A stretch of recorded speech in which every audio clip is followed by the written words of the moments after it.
আসসালামু আলাইকুম everyone, welcome to shortcut. আজকে আমরা যে বিষয়টি নিয়ে আলোচনা করব সেটি হচ্ছে কনজাংটিভ নর্মাল ফর্ম অথবা কি সিএনএফ, যেটা আমরা গত লেকচারে বলেছিলাম যে আজকে আমরা এটা নিয়ে আলোচনা করব। তো কনজাংটিভ নর্মাল ফর্ম বা সিএনএফটা কি? এটা হচ্ছে conjunction between two disjunctive.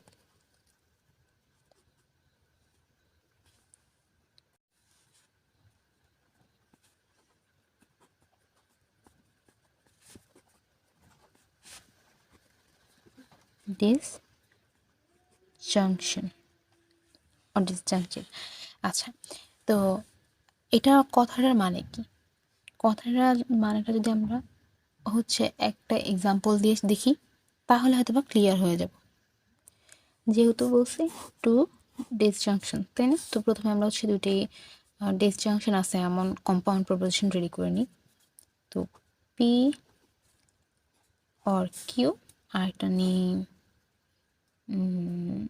V or R, V নেওয়া যাবে না, তাহলে ডব্লিউ অর আর। ঠিক আছে, এখানে একটা ডিসজাংশন, এখানে একটা ডিসজাংশন। তো এই দুইটা ডিসজাংশন বিটুইন কি কনজাংশন। ওকে, তো এটাই হচ্ছে আমাদের সিএনএফ ফর্ম। এই যে এরকম একটা ফর্ম পাইতে হবে যেখানে দুইটা অরের মাধ্যমে অ্যাড থাকবে বা একটা থাকবে, বা এরকম হতে পারে যে পি অর কিউ অ্যান্ড আর। মোট কথা আপনার এখানে একটা দুইটা প্রপোজিশন, কম্পাউন্ড প্রপোজিশন অ্যাড থাকতে হবে কিসের মাধ্যমে? কনজাংশনের মাধ্যমে। ওকে, তো এটাই হচ্ছে কি আমাদের সিএনএফ। তো আচ্ছা, তো এটার জন্য আমরা যেমন কিছু ফর্মুলা ইউজ করতে হবে, যেমন আমরা ডিএনএফ বা ডিসজাংটিভ নর্মাল ফর্মে করে আসছি। যেমন ফর্মুলার ভিতরে কোনটা কোনটা পড়তেছে একই রকম ফর্মুলা, বাস একটু চেঞ্জ। এখানেও মূলত ইমপ্লিকেশনটা আর বাই ইমপ্লিকেশনটা অনেক বেশি ইউজ করা হয়ে থাকে। যখন ইমপ্লিকেশন থাকবে তখন আপনারা এটা কী দ্বারা কনভার্ট করবেন? তখন আপনারা ফর্মুলা হিসেবে এটা ইউজ করতে পারেন। যখন আপনার কাছে ইমপ্লিকেশন থাকবে, পি ইমপ্লিকেশন কিউ বা কোন দুইটা প্রপোজিশন থাকবে, তো কী করবেন? ফার্স্ট নেগেশন প্রপোজিশন অর পরের সেকেন্ড প্রপোজিশনটা দিয়ে দিবেন। এবার বাই ইমপ্লিকেশনের জন্য কি, এটার জন্য কি first negation first proposition or second proposition, এটাকে ইয়েতে অ্যাড করতে হবে, নট সেকেন্ড প্রপোজিশন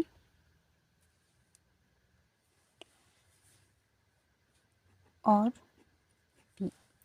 মোট কথা একবার এবার নট বসবে পি এর সামনে, তারপর আরেকবার বসবে কিসের সামনে? কিউর সামনে। কিন্তু দুটোটাই কিন্তু অরের মাধ্যমে যোগ থাকবে একে অপরের সাথে, যে কোনো একটাতে নট থাকবে। আচ্ছা, তো এটা ধরো এইগুলো হচ্ছে আমাদের ফর্মুলা। তো স্টেপগুলো তো আশা করি সবার মনেই আছে। প্রথমে ফর্মুলা ইউজ করতে হবে, তারপরে নেগেশন সলভ করতে হবে, দেন ডিস্ট্রিবিউটিভ লটা আমাদেরকে অ্যাপ্লাই করতে হবে, তাই তো? তো চলুন এখন একটা এক্সাম্পল দেখে নিই।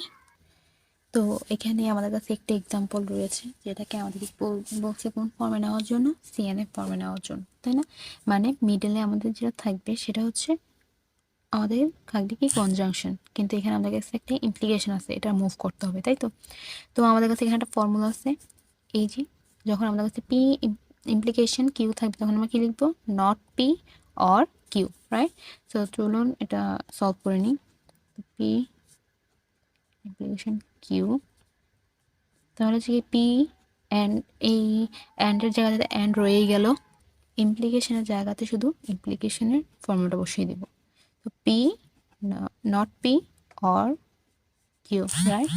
এখন কি করতে হবে? ডিস্ট্রিবিউটিভ লটা ইউজ করতে হবে। আপনি যদি চান এটাকে আপনি এইভাবে রেখে দিতে পারেন, কারণ আমরা যেই ফর্মুলা বা যেই ফর্মটা দরকার ছিল যে দুইটা কম্পাউন্ড প্রপোজিশনের মাঝে আমাদের একটা কনজাংশন থাকবে, এটা আমরা অলরেডি পেয়ে গেছি, তাই তো? এখানে চাইলে আপনি এখন ডিস্ট্রিবিউটিভ লও ইউজ করতে পারেন, রিভার্সও, বা আপনারা এইভাবে ইউজ করতে পারেন, আপনাদের উপর। বাট এটাই আমাদের কি সিএনএফ ফর্ম, রিকোয়ার্ড সিএনএফ। এটাই আমাদের রিকোয়ার্ড সিএনএফ। ওকে, তো এটা একটা সিম্পল এক্সাম্পল ছিল। তো চলুন এখন একটু ডিফিকাল্ট একটা এক্সাম্পল দেখে নিই। তো দেখতেই পাচ্ছেন এখানে আরেকটা এক্সাম্পল রয়েছে যেখান থেকে আমাদেরকে কী বের করতে হবে? সিএনএফ ফর্ম বের করতে হবে।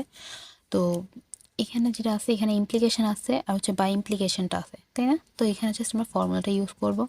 সেটা হচ্ছে কি, এখানে আছে পি, এখানে আছে আর, তাই না? তো আমরা কি জানি যে পি ইমপ্লিকেশন কিউ যখন ছিল তখন কি নট পি অর কিউ ছিল, তাই না? তার মানে কি এখানে আমাদের আছে নট পি আছে, তো এই নটটাকে বাইরে রেখে আবার কি হবে, নট পি অর কিউ ছিল, এখন হবে কি আর, তাই তো? এটাই হচ্ছে আমাদের প্রথম ইমপ্লিকেশন, তাই না? এখন তারপরেরটাতে বাই ইমপ্লিকেশনের ক্ষেত্রে কী বলছে যে যখন আমাদের দুইটা প্রপোজিশন ছিল, প্রথমটার সাথে নট, তারপরে অর দিয়ে সেকেন্ড প্রপোজিশনটা, তারপরে এটাকে অ্যান্ড দ্বারা যুক্ত করতে হবে, তারপরে সেকেন্ড প্রপোজিশনটাকে নট দিয়ে করে অর, তখন আমরা অর দিব ফার্স্ট প্রপোজিশনটা, তাই না? তো শুনুন এটাই করে নিই। তো এখানে টি হচ্ছে আমাদের ফার্স্ট প্রপোজিশন, তো এটা কি হবে, not T, sorry, not T or Q, or or হচ্ছে কি আমাদের নট কিউ অর টি, যদিও এখানে ফার্স্ট ব্রেকেট ইউজ করার কথা, কিন্তু সেকেন্ড ব্রেকেট ম্যাথ করার ক্ষেত্রে করে ফেললাম। আচ্ছা, তো এখন এখানে একটা নোট আছে, এখানে একটা নোট আছে, যখন দুইটা নোট থাকে তখন কি হয়, এটা পজিটিভ হয়ে যায়, তাই না? তো এটা কি হবে, এখন শুধু পি থাকবে, P or R, P or R, আর এখানে কি অ্যান্ডের প্লেসে অ্যান্ড, আর এখানে কি আছে আমাদের নট টি অর কিউ, আর আছে কি অ্যান্ড নট কিউ অর টি। আমাদের কেমন একটা ফর্ম দরকার ছিল যে যতগুলোই কম্পোজিশন, যতগুলোই ইয়ে থাকুক না, ডিসজাংশনগুলোর মাঝখানে থাকতে হবে কি আমাদের একটা করে কনজাংশন থাকতে হবে। দেখেন এই দুইটা ডিসজাংশনের দিকে দেখান, এর মাঝখানে একটা অর সাইন বা ডিসজাংশন সাইন, দুইটারই ডিসজাংশন সাইন, কিন্তু এগুলো কানেক্ট আছে কি দিয়ে, কনজাংশন দিয়ে, তাই না? এই একই ক্ষেত্রে এই দুটোর দিকে তাকালো একই রকম। তো এটাও হচ্ছে আমাদের রিকোয়ার্ড সিএনএফ বা conjunctive normal form, required CNF. আশা করি আপনারা প্রুভড, আশা করি আপনারা আজকের এই লেকচারগুলো বুঝতে পেরেছেন। যদি তাও আপনাদের কোথাও প্রবলেম থাকে অবশ্যই কমেন্ট বক্সে কমেন্ট করবেন। আর যদি আপনাদের কোনো মনে হয় যে নতুন কোনো চ্যাপ্টারের উপর আমার এক্সাম্পল দেওয়া উচিত বা আমার ভিডিও মেক করা উচিত, অবশ্যই আপনারা আমাকে সাজেস্ট করতে পারেন।